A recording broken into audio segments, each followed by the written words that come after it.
আৰু 1200 যুৱক যুৱতীক মুখ্যমন্ত্ৰীৰ আত্মনিৰ্ভৰ অসম আঁচনি দিম 2 লাখ টকাকৈ প্ৰতিগৰাকী যুৱক যুৱতীয়ে লাভ কৰিব। মহিলা উদ্যমিতা আঁচনিৰ ক্ষেত্ৰতো প্ৰায় 45,000 প্লাছ মহিলা চিনাক্ত হৈছে চিডলি আৰু বিজনী সমষ্টিত। তেখেতসকলেও 10,000 টকা কৰি লাখপতি বাইদেউ আঁচনিৰ অধীনত লাভ কৰিব।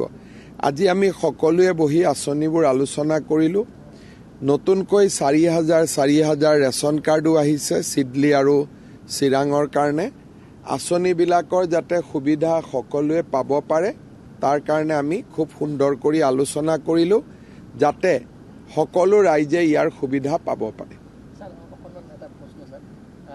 নাগৰিক মঞ্চৰ উদ্যোগত স্যাৰ বিৰোধী এইবাৰ 26ত একলগ হ'ব। এতিয়া স্যাৰ অগপৰ লগত শাসক পক্ষত থকা যিসমূহ মিত্ৰ দল আছে অগপৰ লগত শ্বেয়াৰিঙৰ কথা আপোনালোকে কি ধৰণে ভাবিছে? কাৰণ বহু সমষ্টিত আপোনাৰ অগপই প্ৰাৰ্থিত্ব দিম বুলি আপোনাক মানে উল্লেখ কৰি আছে বহুত কেইজন নেতাই।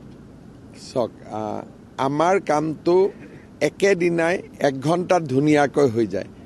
আমাক নাগৰিক সন্মিলনৰ প্ৰয়োজন নাই, আমি নিজৰ ভিতৰতে কৰি লওঁ। গতিকে যেতিয়া এছেম্বলি ইলেকশ্যনৰ ওচৰ চাপিব এদিন গধূলি মোৰ ঘৰত বহিম এনাউন্স কৰি দিম। कोई चैलेंज नहीं है, शांति से चुनाव हो जाए वही सबसे बड़ा चैलेंज। उसमें कोई चैलेंज का बात नहीं है, किसी को जीतना हारना नहीं है। बीजेपी की स्थिति क्या देखते हैं? बीजेपी का स्थिति से कोई इम्पोर्टेंट ज्यादा बात है कि शांतिपूर्ण हो जाए।